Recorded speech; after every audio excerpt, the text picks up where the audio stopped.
ഒമാനിൽ ഇന്ത്യക്ക് സൈനിക താവളമുണ്ടോ? അത് നിർമ്മിക്കാൻ പോവുകയാണോ ഇനി?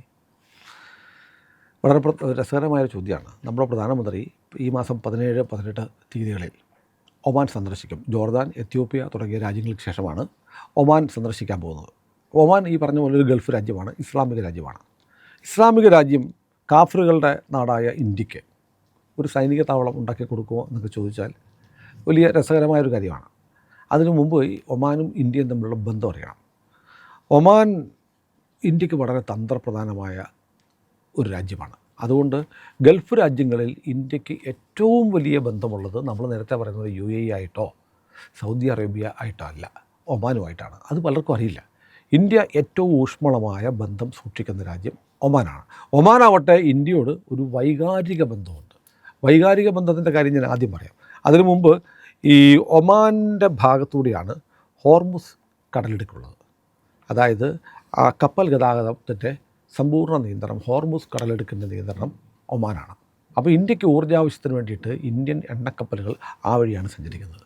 അപ്പോൾ ഒമാനിൽ ഇന്ത്യക്ക് വലിയ സവിശേഷമായ താല്പര്യമുള്ളത് ഈ കപ്പൽ പാതയാണ്. ഹോർമുസ് കടലെടുക്കിൻ്റെ നിയന്ത്രണം ഒമാനായതുകൊണ്ട് ഇന്ത്യക്ക് അതിലൂടെയുള്ള കപ്പൽ ഗതാഗതം സുഗമമാക്കി നടക്കുക എന്നുള്ളത് ഇന്ത്യയുടെ ആവശ്യമാണ്. അതാണ് ഇന്ത്യയുടെ പ്രധാനപ്പെട്ട ഒരു ലക്ഷ്യം.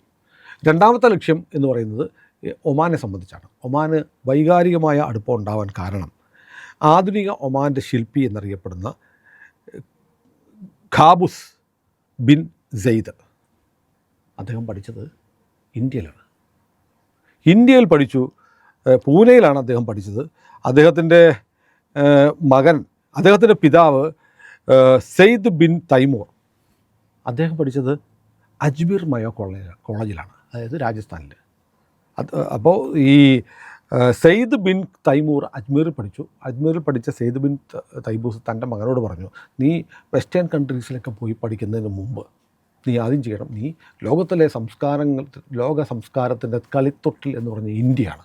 നീ ഇന്ത്യയിൽ പോയി ഇന്ത്യയിലെ കാര്യങ്ങൾ പഠിക്കണം, എന്നിട്ട് നീ വെസ്റ്റേൺ പടിഞ്ഞാറൻ രാജ്യങ്ങളിൽ പോയി പഠിച്ചാൽ മതി എന്ന് പറഞ്ഞിട്ടാണ് ഖാബൂസ് ബിൻ സെയ്ദിനെ ഇന്ത്യയിലേക്ക് വിട്ടത്. അങ്ങനെ അദ്ദേഹം ഇന്ത്യയിൽ വന്നിട്ട് ഇവിടെ ഏത് കോളേജിലാണ് പഠിച്ചതെന്ന് വെച്ചാൽ പിതാവ് പഠിച്ചത് മയോ കോളേജിലാണ്, അജ്മീറിൽ. പക്ഷെ മകൻ പഠിച്ചത് സ്വകാര്യ പഠനമായിരുന്നു. ആരുടെ അടുത്താണ് പഠിച്ചതറിയോ? പിന്നീട് രാഷ്ട്രപതിയായ ശങ്കർ ദയാൽ ശർമ്മയായിരുന്നു അദ്ദേഹത്തിൻ്റെ ട്യൂട്ടർ. അങ്ങനെ ശങ്കർ ദയാൽ ശർമ്മ പഠിപ്പിച്ചു വിട്ടു. പിന്നീട് ശങ്കർ ദയാൽ ശർമ്മ ഇന്ത്യയുടെ പ്രസിഡൻ്റായപ്പോൾ അദ്ദേഹം ഒമാൻ സന്ദർശിച്ചപ്പോൾ ഖാബൂസ് ബിൻ സെയ്ദ് എല്ലാ പ്രോട്ടോക്കോളും മാറ്റിവെച്ച് എയർപോർട്ടിൽ ചെന്ന് ശങ്കർ ദയാൽ ശർമ്മയെ സ്വീകരിച്ചു. ഇപ്പോൾ പുടിൻ വന്നപ്പോൾ മോദി പ്രോട്ടോക്കോൾ മാറ്റി വെച്ചിട്ട് പോയി സ്വീകരിച്ചു പോയി. അത് വലിയ വാർത്തയായിരുന്നു. അങ്ങനെ ശങ്കർ ദയാൽ ശർമ്മയുടെ സ്വീകരണം ലോക മാധ്യമങ്ങളിൽ, പ്രത്യേകിച്ച് ഗൾഫ് രാജ്യങ്ങളിൽ വലിയ വാർത്തയായിരുന്നു. അപ്പോൾ അങ്ങനൊരു വലിയ ബന്ധമുണ്ട്. അതിനുശേഷം അദ്ദേഹം മരിച്ചു. അദ്ദേഹം മരിച്ചപ്പോൾ ഒരു കത്തെഴുതി വെച്ചിട്ട് പറഞ്ഞു, എൻ്റെ മരണശേഷം മാത്രമേ ഈ കത്ത് തുറക്കാവൂ എന്ന് പറഞ്ഞു. അദ്ദേഹത്തിന് മക്കളുണ്ടായിരുന്നില്ല, അവർക്ക് ഖാബൂസ് ബിൻ സെയ്ദിന്. അതുകൊണ്ട് തൻ്റെ അനന്തരവനെ അടുത്ത സുൽത്താനാക്കണം എന്ന് കത്തിലെഴുതി വെച്ചിരുന്നു. ആ കത്തിലെഴുതി വെച്ചിരുന്ന ഹൈതം ബിൻ താരിഖാണ് ഇപ്പോഴത്തെ സുൽത്താൻ. അദ്ദേഹം തൻ്റെ രണ്ട് പൂർവികർക്കും ഇന്ത്യയോടുള്ള ആത്മബന്ധത്തിൽ അഭിമാനിക്കുന്ന ആളാണ്. അതുകൊണ്ട് ഇന്ത്യയുമായി വളരെ വൈകാരികമായ ബന്ധമാണ് എനിക്കുള്ളതെന്ന് ഹൈതം ബിൻ താരിഖ് പലതവണ പറഞ്ഞിട്ടുണ്ട്.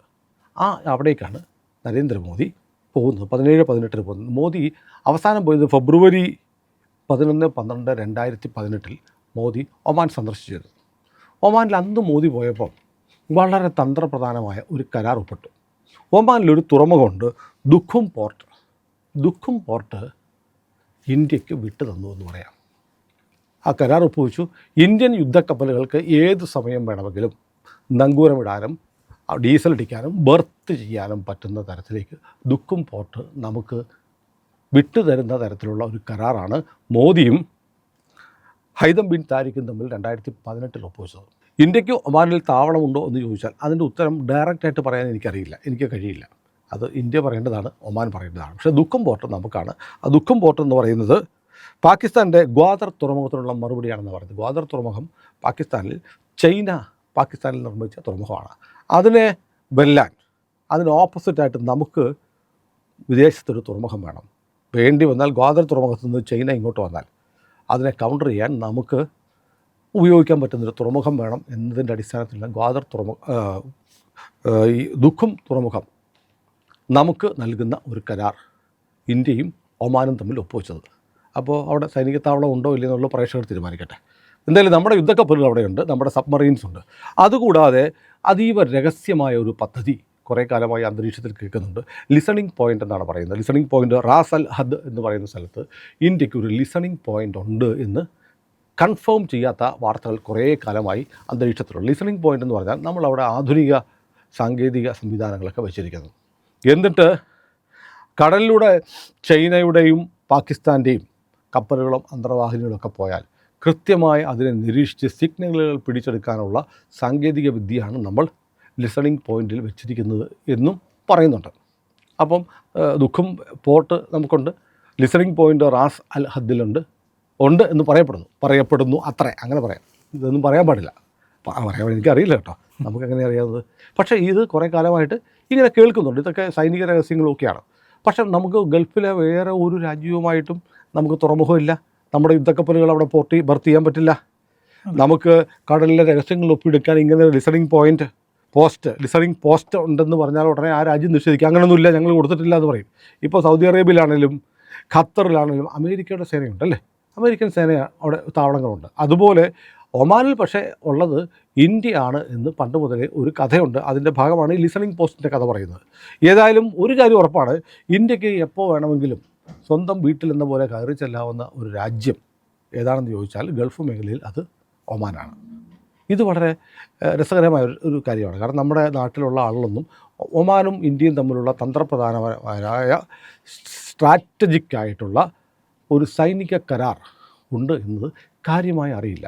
സത്യത്തിൽ അങ്ങനെ ഒരു കരാറുണ്ട്. ഇന്ത്യയും ഒമാനും തമ്മിൽ വലിയ തോതിലുള്ള അതിശക്തമായ ഒരു സൈനിക കരാർ 2018 നരേന്ദ്രമോദി വന്നതിന് ശേഷം ഒപ്പുവെച്ചിട്ടുണ്ട്. അതിന് കാരണം ഈ അവിടുത്തെ സുൽത്താൻമാരുടെ ഇന്ത്യൻ ബന്ധമാണ്. ഇന്ത്യയിൽ വന്ന് പഠിക്കുകയും ഇവിടെ വൈകാരികമായ ഒമാൻ സുൽത്താൻമാർ പറഞ്ഞിട്ട് ഞങ്ങൾക്ക് ഇമോഷണൽ റിലേഷനാണ് ഇന്ത്യ ആയിട്ടുള്ളതെന്ന് പറയുന്നത്. അപ്പോൾ ഇതൊക്കെ പറയുമ്പോൾ ചില ആളുകൾ പറയും, എന്തൊക്കെ പറഞ്ഞാലും അത് ഇസ്ലാമിക രാജ്യമല്ലേ, ഇസ്ലാമിക രാജ്യമായതുകൊണ്ട് അവിടെ പോയി നമ്മളൊക്കെ ചെയ്താൽ ചിലപ്പോൾ നമുക്ക് പണി കിട്ടുമോ എന്നൊക്കെ ചോദിക്കുന്ന ചില ആളുകളുണ്ട്. ശരിയാണ്, അതിനകത്തൊരു വസ്തുതയുണ്ട്. പക്ഷേ ഗൾഫ് രാജ്യങ്ങളിലെ ഏറ്റവും മതസഹിഷ്ണുത പുലർത്തുന്ന രാജ്യം ഒമാനാണ് എന്നതാണ് സത്യം. അപ്പോൾ നമുക്കറിയാം അവിടെയുള്ള ഇസ്ലാമിൻ എന്ന് വെച്ചാൽ ഈ ഇറാൻ ഷികളും സുന്നികളുമാണ്, സുന്നി രീതിയുമാണ് സൗദി അറേബ്യ ഉൾപ്പെടെയുള്ള രാജ്യങ്ങളുള്ളത്. പക്ഷേ ഒമാനിലുള്ള ഇബാദി ഇസ്ലാമാണ്. അവർ ഈ പരസ്പരമുള്ള ചർച്ച, ഡയലോഗ്, മധ്യസ്ഥത, ഒത്തുതീർപ്പ് എന്നൊക്കെ പറയുന്ന തീവ്രത കുറഞ്ഞ ഇസ്ലാമിക ചിന്താഗതിയാണ് ഇബാദി മുസ്ലിമുകൾക്കുള്ളത്. അതുകൊണ്ട് തന്നെ വളരെ ഇപ്പോൾ നമ്മൾ ഈ സൗദി അറേബ്യയിൽ സ്ത്രീകൾക്ക് ഡ്രൈവിങ്, പുറത്തിറങ്ങാൻ സ്വാതന്ത്ര്യം, നൃത്തം ഇതൊക്കെ ചെയ്യാമെന്നൊക്കെ പറയുന്നത് വലിയ വാർത്തയാവുന്നുണ്ട്. അതിനൊക്കെ എത്രയോ കാലം മുമ്പ് ഒമാനിലെ തെരുവുകളിൽ സ്ത്രീകൾ വണ്ടി ഓടിച്ചു നടക്കുന്നുണ്ട്. അവിടെ മദ്യം കിട്ടും, അവർക്ക് പൊതുരംഗത്ത് ഇടപെടാം, പൊതുരംഗത്ത് സാംസ്കാരിക പരിപാടികളും. രാഷ്ട്രീയം എനിക്കറിയില്ല, അവിടെ സുൽത്താൻമാരുള്ളതുകൊണ്ട് സുൽത്താൻ രാജഭരണം ആയതുകൊണ്ട് രാഷ്ട്രീയ പ്രവർത്തനമില്ല. പക്ഷേ പബ്ലിക്കിൽ ഇടപെടുന്നതിന് ഒരു വിലക്കും സ്ത്രീകൾക്ക് എത്രയോ കാലമായിട്ട് ഒമാനിലില്ല. അപ്പോൾ അങ്ങനെ വളരെ ലിബറലായിട്ട് ഉള്ള ഒരു രാജ്യമാണ് പണ്ട് മുതലേ ഇത് ഒമാൻ. അപ്പോൾ അവിടെ ഈ ശരീഅത്താണെങ്കിൽ പോലും, ശരീഅത്ത് നിയമം ഉണ്ട് എന്നെങ്കിൽ പോലും അതിൻ്റെ ഒരു ഹാർഡായിട്ടുള്ള രീതിയല്ല ഒമാനുള്ള, വളരെ സോഫ്റ്റായിട്ടുള്ള. ഇത് തന്നെ അവരെക്കുറിച്ച് പറയുന്നത് മിതമായി ശരീഅത്ത് നടപ്പാക്കണം, വിഷയങ്ങളൊക്കെ ഉള്ള മധ്യസ്ഥതയിലൂടെയും ചർച്ചകളിലൂടെയും പരിഹരിക്കണം എന്നൊരു രീതിയാണ് ഒമാനിലുള്ളത്. അപ്പോൾ ഈ 17-18 തീയതികളിൽ പ്രധാനമന്ത്രി നരേന്ദ്രമോദി ഒമാൻ സുൽത്താനുമായിട്ട് കാണും. ഇന്ത്യക്ക്, എനിക്ക് തോന്നുന്നു ഇന്ത്യയുമായി വൈകാരികമായിട്ട് ഇത്രയും അടുപ്പമുള്ളതുകൊണ്ട് അതിഗംഭീരമായ ഒരു വരവേൽപ്പായിരിക്കും മോദിക്ക് ഒമാനിൽ കിട്ടാൻ പോകുന്നത്. അതൊന്ന്. രണ്ടാമത് ഒമാനുമായിട്ടുള്ള നമ്മൾ ഈ ഹോർമസ് കടലിലേക്ക് ഇപ്പം റഷ്യയിൽ നിന്ന് നമ്മൾ എണ്ണ കൊണ്ടുവരുന്നു, അമേരിക്ക ഉണ്ടാക്കുന്ന പ്രശ്നങ്ങൾ, ഇത്തരം ഒരുപാട് പ്രശ്നങ്ങളുണ്ടല്ലോ. അപ്പോൾ നമുക്ക് ഈ ഒമാനുമായിട്ടുള്ള ബന്ധം കൂടുതൽ ശക്തിപ്പെടേണ്ടതുണ്ട്. നേരത്തെ പറഞ്ഞ ലിസണിങ് പോസ്റ്റും പിന്നെ ദുഃഖും പോർട്ടുമൊക്കെ നമ്മുടെ തന്ത്രപ്രധാനമായ കേന്ദ്രങ്ങളാണ്. അവിടെ പുതിയ പദ്ധതികൾ എന്തായാലും അത് പുതിയ 2018 ശേഷം 7 വർഷത്തിന് ശേഷം മോദി വീണ്ടും എത്തുമ്പോൾ തീർച്ചയായും ഈ കരാറുകളുടെ ഒരു അപ്ഡേഷൻസ് ഉണ്ടാവും. അപ്പോൾ ഒരുപക്ഷെ അത് സ്ഥിരമായി ഇന്ത്യയുടെ കുറേ വിമാനത്താവളങ്ങൾ അവിടെ ഉണ്ടാകുന്ന വിമാനങ്ങൾ കൂടി അവിടെ ഉണ്ടാകുന്ന തരത്തിലേക്ക് കരാർ മാറാം.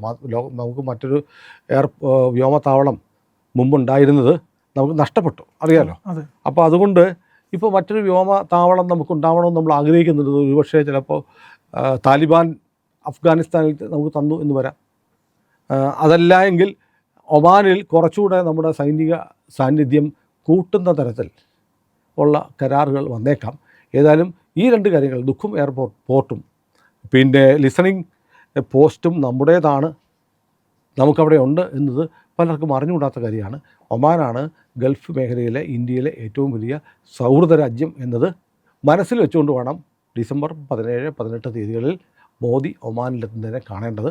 ഒരുപക്ഷെ ആ സന്ദർശനത്തിന് ശേഷം വെളിപ്പെടുത്തിയാൽ പ്രിയൻ പറഞ്ഞ ചോദ്യത്തിന് ഉത്തരം കിട്ടും. ഇന്ത്യ പുതിയ സൈനിക താവളം ഒമാനിൽ ഉണ്ടാക്കുമോ എന്നതിൻ്റെ ഉത്തരം വെളിപ്പെടുത്തിയാൽ മാത്രം.